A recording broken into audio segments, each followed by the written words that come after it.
বিগত দিনে ফ্যাসিবাদী শাসনামল যে কায়েম করেছিল শেখ হাসিনা, তার নতুন সংস্করণ আজ চালু করছে বিএনপি।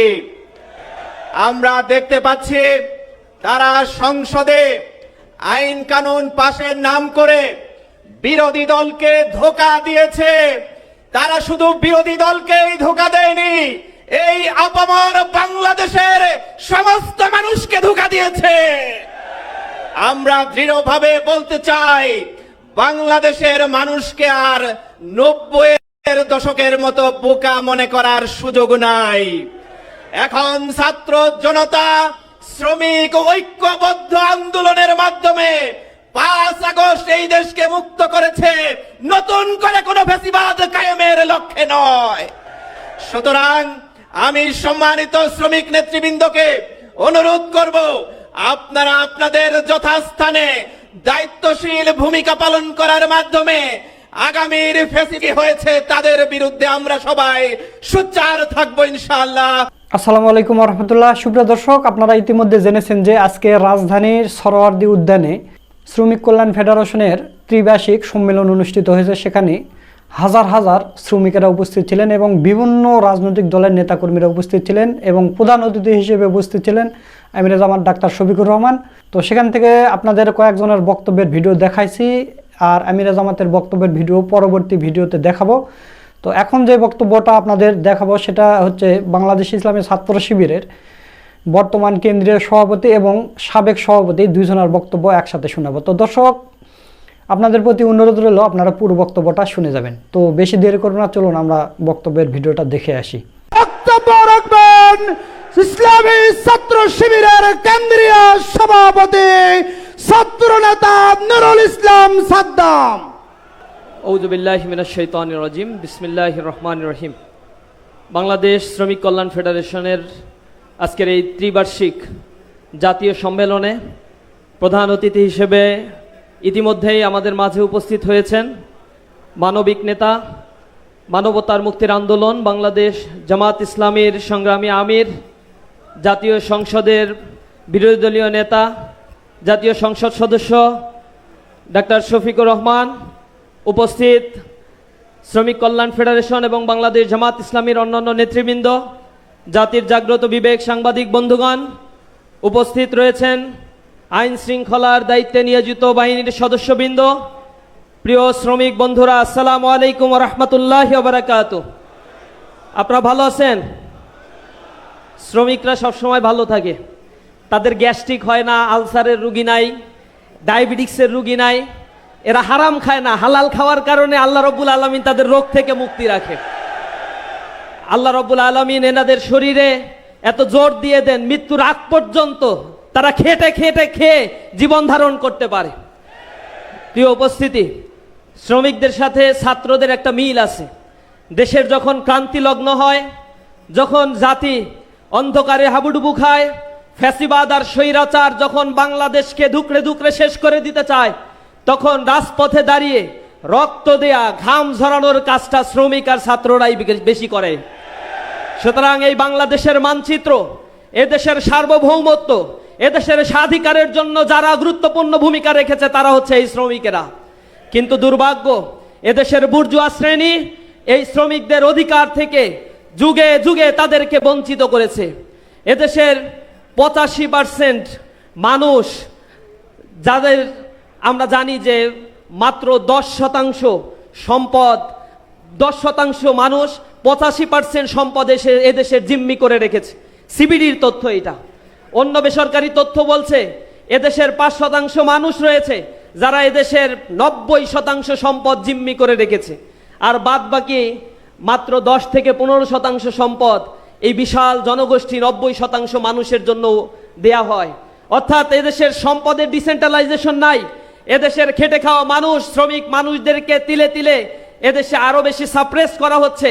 আর বুর্জুয়া শ্রেণী পুঁজিপত্তিতার কারণে সম্পদের পাহাড় গড়ে কোটি কোটি টাকা লুটতরাজ করে তারা সম্পদের পাহাড় গড়ে তুলছে। এদেশের শ্রমিকের মর্যাদা অধিকার আদায়ের জন্য যারা কথা বলবে তারা দুর্নীতিগ্রস্ত হয়ে পড়ছে। এদেশের খেটে খাওয়া মানুষ, সেই চা শ্রমিক, এদেশের গার্মেন্টস শ্রমিক, বিদেশে যে 1,55,00,000 মানুষ ডায়াসপোরা হয়ে আছে, যারা রেমিটেন্স পাঠায়, যাদের রেমিটেন্সের উপর ভিত্তি করে এদেশের অর্থনীতির চাকা সচালিত হচ্ছে, এদেশের মানুষের অধিকার আদায়ের জন্য কথা বলার কেউ নাই। আমরা হতবাক হয়ে যাই যখন দেখি বিদেশে যে শ্রমিকেরা, যাদের রেমিটেন্সের কথা বারবার বলা হয়, যাদের রেমিটেন্সের কারণে এদেশের রিজার্ভ অনেক বেশি বৃদ্ধি পেয়েছে, এদেশের অর্থনৈতিক চাকা সচালু হয়, কিন্তু সেই বিদেশি শ্রমিকদের জন্য কথা বলে না কেউ, মুখে কুলুপ মেটে আটকে থাকে, বসে থাকে। এদেশের গার্মেন্টস শ্রমিকেরা রাজপথে নেমে যখন জীবন দেয়, তখনই কেবল তাদের কথা শোনার জন্য টেবিলে বসা হয়, এর বাইরে তাদের কথা কেউ শোনে না। চা শ্রমিকদের ন্যূনতম মজুরি নিয়ে এদেশে আন্দোলন করে ওঠে না রাজনৈতিক নেতৃত্বে। যখনই এগুলো হয় না, তখন এদেশের শ্রমিকেরা হতাশগ্রস্ত হয়। এদেশে এখনো পর্যন্ত 6,40,00,000 মানুষ দারিদ্র্য সীমার নিচে বসবাস করছে। গত মাসের রিপোর্টে বলা হয়েছে এদেশের অর্থনৈতিক সংকটের কারণে, তেলের সংকটের কারণে, দ্রব্যমূল্যের ঊর্ধ্বগতি বেড়ে যাওয়ার কারণে আরো 17 লক্ষ মানুষ যারা এই দারিদ্র্য সীমার নিচে চলে গিয়েছে। অর্থাৎ এখন বর্তমানে প্রায় 6.5 কোটি মানুষ রয়েছে যারা দারিদ্র্য সীমার নিচে বসবাস করছে। তাদের নিয়ে পরিকল্পনা করা, তাদের কর্মসংস্থান সৃষ্টিতে উদ্যোগী হওয়া, টেকনোলজির যে ব্যবহার তাদেরকে শেখানো, এই জাতীয় বিষয়গুলোতে এখনো পর্যন্ত নজর দেয়া হচ্ছে না। আমি সর্বোপরি অনুরোধ জানাবো, শ্রমিক কল্যাণ ফেডারেশন এদেশের গণমানুষের জন্য খেটে খাওয়া মানুষের কণ্ঠস্বর হিসেবে আবির্ভাব হয়েছে। এদেশে ইসলাম ছাড়া মানুষের মুক্তি কখনোই মিলতে পারে না। ইসলামই একমাত্র মানুষের শান্তির বার্তা নিয়ে এসেছে। সেই ইসলামকে দিয়েই এই সমাজ ব্যবস্থাকে যদি গড়ে তোলা সম্ভব হয়, তাহলে এই শ্রমিকের প্রকৃত অধিকার এই দেশে বাস্তবায়ন হবে। এজন্য মানুষকে এই কাফেলায় সংঘবদ্ধ করে নিজেদের অধিকার আদায়ের জন্য রাজপথে থেকে অধিকার আদায়ের লড়াইয়ে আমাদের অবতীর্ণ হওয়ার উদাত্ত আহ্বান জানিয়ে আমার কথা শেষ করছি। আসসালামু আলাইকুম ওয়া রাহমাতুল্লাহি ওয়া বারাকাতুহু। ধন্যবাদ নুরুল ইসলাম সাদ্দাম ভাইকে গুরুত্বপূর্ণ বক্তব্য রাখার জন্য। সম্মানিত উপস্থিতি, আমাদের এই সম্মেলনে পর্যায়ে অত্যন্ত সংক্ষিপ্ত আকারে শুভেচ্ছা কথা রাখবেন আমাদের প্রিয় নেতা শহীদ কামারুজ্জামান ভাইয়ের, যেই শেরপুর থেকে যে নির্বাচিত হয়েছেন এমপি হিসাবে, শেরপুর 1 আসনের জাতীয় সংসদ সদস্য, ইসলামী ছাত্র শিবিরের সাবেক কেন্দ্রীয় সভাপতি হাফেজ রাশিদুল ইসলাম। আলহামদুলিল্লাহ রব্বিল আলামিন, আসসালাতু ওয়াসসালামু আলা রাসূলিহিল আমিন ওয়া আলা আলিহি ওয়া আসহাবিহি আজমাইন। আজকের এই ঐতিহাসিক সম্মেলনের সম্মানিত সভাপতি আমাদের মাঝে ইতোমধ্যে এসে উপস্থিত হয়েছেন। এই অনুষ্ঠানের সম্মানিত প্রধান অতিথি, গণমানুষের প্রিয় নেতা, বাংলাদেশ জাতীয় সংসদের সম্মানিত বিরোধী দলীয় নেতা ডাক্তার শফিকুর রহমান, উপস্থিত জাতীয় নেতৃবৃন্দ, শ্রমিক নেতৃবৃন্দ, সারা দেশ থেকে আগত শ্রমিক ভাই ও বোনেরা, আসসালামু আলাইকুম ওয়া রাহমাতুল্লাহ। সম্মানিত ভাই ও বোনেরা, আমাদের বাংলাদেশে এখন এক নতুন সংস্কৃতির উদ্ভব দেখতে পাচ্ছি। সেটি হচ্ছে যেভাবে খাওয়ার কথা সেভাবে না খেয়ে একটু ঘুরিয়ে খাচ্ছে। বিগত দিনে ফ্যাসিবাদী শাসনামল যে কায়েম করেছিল শেখ হাসিনা, তার নতুন সংস্করণ আজ চালু করছে বিএনপি। আমরা দেখতে পাচ্ছি তারা সংসদে আইন কানুন পাশের নাম করে বিরোধী দলকে ধোঁকা দিয়েছে।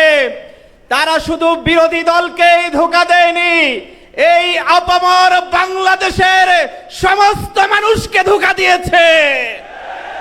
আমরা দৃঢ়ভাবে বলতে চাই, বাংলাদেশের মানুষকে আর 90-এর দশকের মতো বোকা মনে করার সুযোগ নাই। এখন ছাত্র জনতা শ্রমিক ঐক্যবদ্ধ আন্দোলনের মাধ্যমে 5 আগস্ট এই দেশকে মুক্ত করেছে, নতুন করে কোনো ফ্যাসিবাদ কায়েমের লক্ষ্যে নয়। সুতরাং আমি সম্মানিত শ্রমিক নেতৃবৃন্দকে অনুরোধ করব, আপনারা আপনাদের যথাস্থানে দায়িত্বশীল ভূমিকা পালন করার মাধ্যমে আগামীর ফ্যাসিবাদী হয়েছে তাদের বিরুদ্ধে আমরা সবাই সোচ্চার থাকবো ইনশাআল্লাহ। এই আশাবাদ ব্যক্ত করে শেষ করছি। ওমা তাওফিক ইল্লা বিল্লাহ। সুপ্রিয় দর্শক, আপনারা শিবিরের 2 নেতার বক্তব্যের ভিডিওটা দেখলেন, তো তাদের কথাগুলো আপনাদের কাছে কেমন লেগেছে তা অবশ্যই কমেন্ট করে জানিয়ে দেবেন। ভিডিওটা ভালো লাগলে শেয়ার করবেন। সকলকে ধন্যবাদ। আসসালামু আলাইকুম ওয়া রাহমাতুল্লাহ।